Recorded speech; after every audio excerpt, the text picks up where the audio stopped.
You're watching IMSCTV. Your future success starts right here.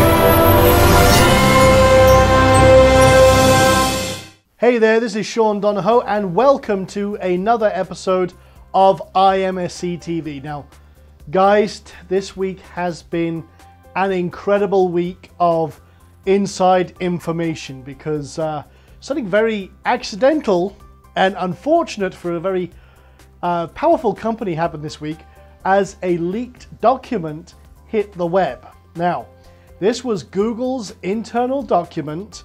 You can look this up on the web. There are still downloads of this everywhere.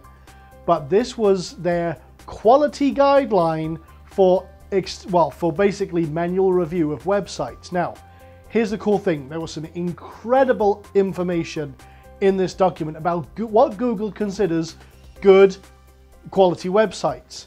Now, they've been scrambling right now, taking this down, hitting everyone who's got this and saying, hey, take this offline. This is confidential, breach of copyright. You know, Google, here's a word of advice.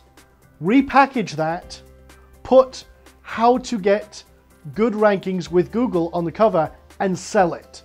Because the information was dynamite and every webmaster out there needs to read that document. It doesn't matter what you're doing online. Get a hold of a copy of this while it's still available because the information in there is pure ranking gold. They have incredible sections about what they determine based on the searcher's intent versus their result. And they freely admit that even they don't get it right with what they index and rank for certain terms. For example, if you do a search for Gmail login, you get Yahoo Mail login.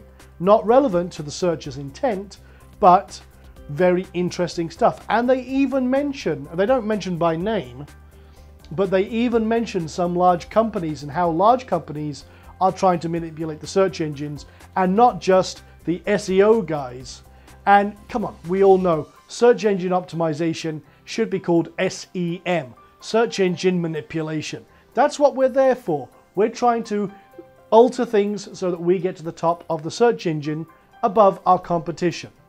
Now, this is like a constant battle, a constant war. Fine, but you know what? This information is very cool. They have an entire section about what they call web spam, how they're treating and looking and what they consider examples of web spam. And they have real world examples out there. Now, this is very damaging in terms of they do name names in some instances and show examples of exactly what they're talking about. But I think if they had repackaged this, it would have been an incredibly valuable resource for every webmaster out there to say, hey, this is what we're aiming for. This is an example of a good website. This is an example of a bad website. Try and be one of the good guys. That's fine. And if you look at this document and work with those guidelines, that's where they're aiming for. That's what they're trying to do. And with good targeting, that's what you can achieve. So go get a copy of this. It's floating out there. Get it while it's still out there. And I tell you, this hasn't happened since 2007. So that's been a large 4-year gap since any documents like this hit the web. So definitely put this in your marketing arsenal, read it, review it, look at the examples they're talking about, and consider that part of your marketing steps forward. So there you go. That's kind of like the big news of this week for internet marketers, which is absolutely fantastic. What else has been going on? Well, last weekend I was speaking in San Francisco, doing an event up there with Austin Walsh with the iSocial Academy. Absolutely fantastic weekend. Met some really great people from both the speaker side as well as the customer side. And we're going to be doing a lot more speaking gigs in 2012. So guys, as we announce events that we're doing, we might, this is tentative right now, but I'm going to put it out there, we might also be doing an IMSC Live late next year. Now, this is predicated on quite a few things, but we'll see. And as soon as we got more information about that, believe me, you guys will be the first to know. And very, very excited about this prospect, I'll tell you indeed. So what else are we going to do? Well, the main thing I wanted to talk to you about was, well, it kind of ties in with what I was just mentioning about Google's document. We're talking about how can you double, triple, or even quadruple your sales. Well, it's all about targeting, but not quite what you probably think. You see, when most people talk about targeting, they're thinking about the keyword they're targeting. Well, that's true.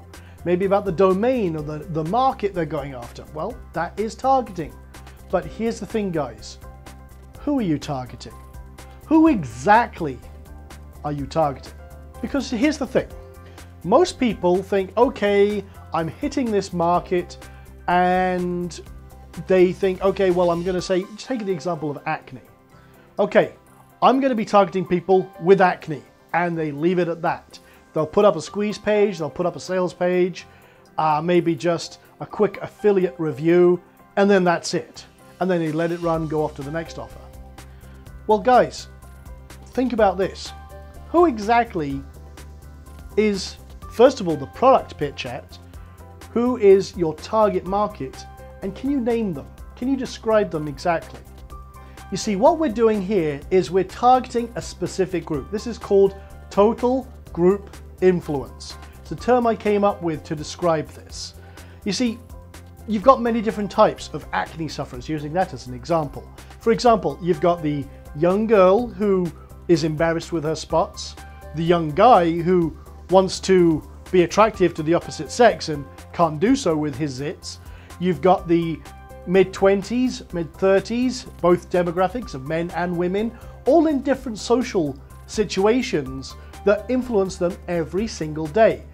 And to really target these groups, you've got to understand the exact requirements. You've got to put yourself exactly in their shoes. And I go even further than that. First of all, you need to know base demographics: male, female, predominant age range, education, their daily income. And once you have a kind of idea about that, you take it further. This is an exercise I do with a lot of my students, is I get them to literally, on a piece of paper, give this person a name. Tell me about their day.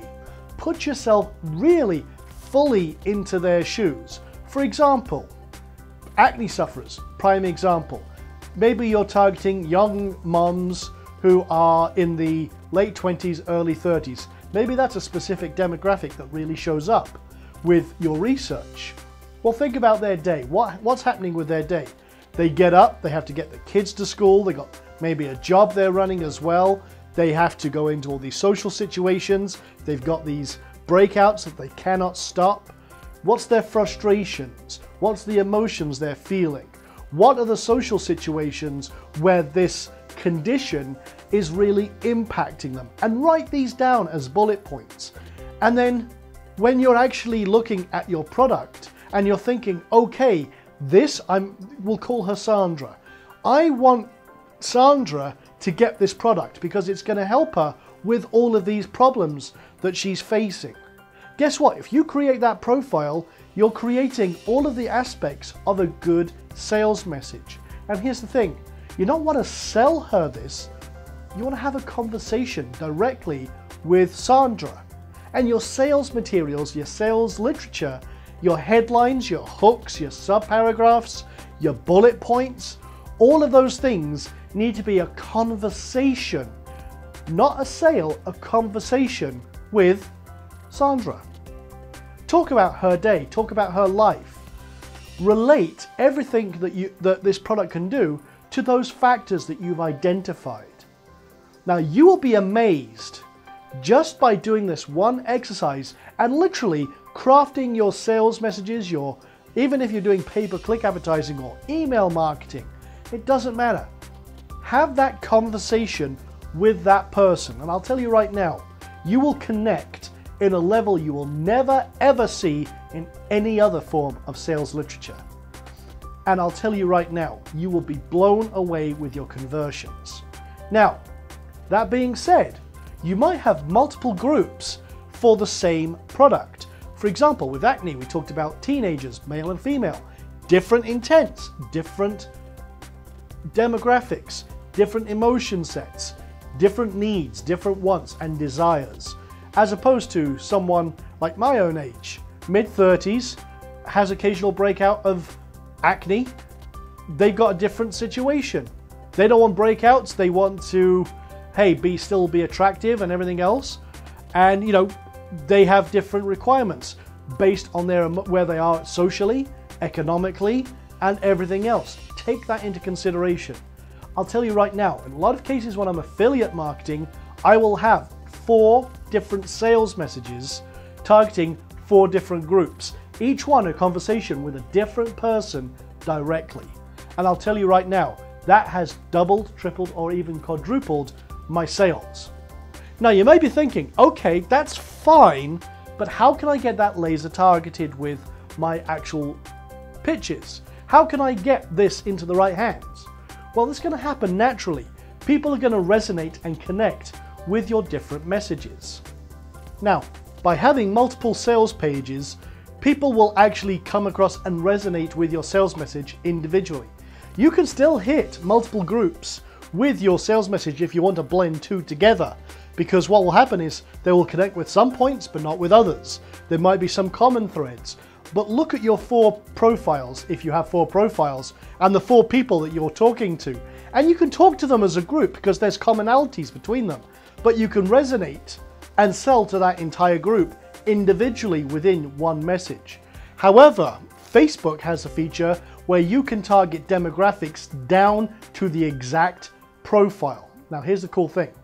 First of all, this allows you to have the right exact message for the right person every single time.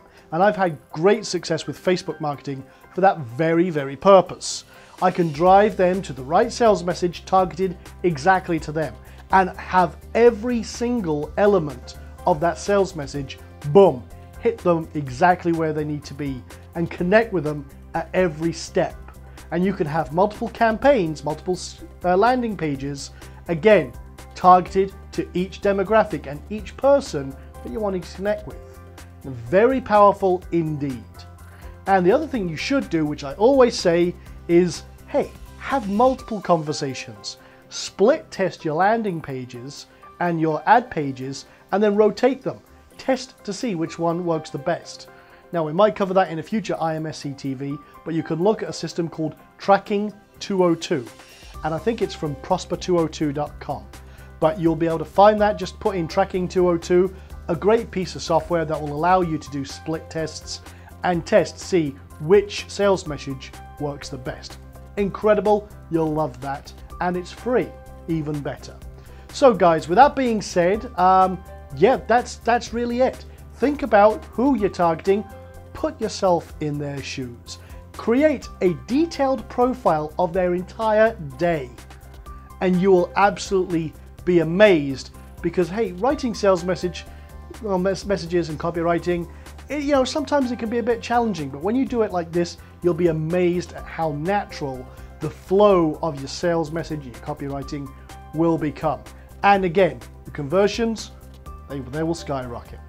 So that's it for this week's IMSCTV. Hope you enjoyed it. A lot of cool stuff in this one. And again, keep an eye out for that Google document. Go find it right now once you're done here and have a good read of that. Amazing stuff.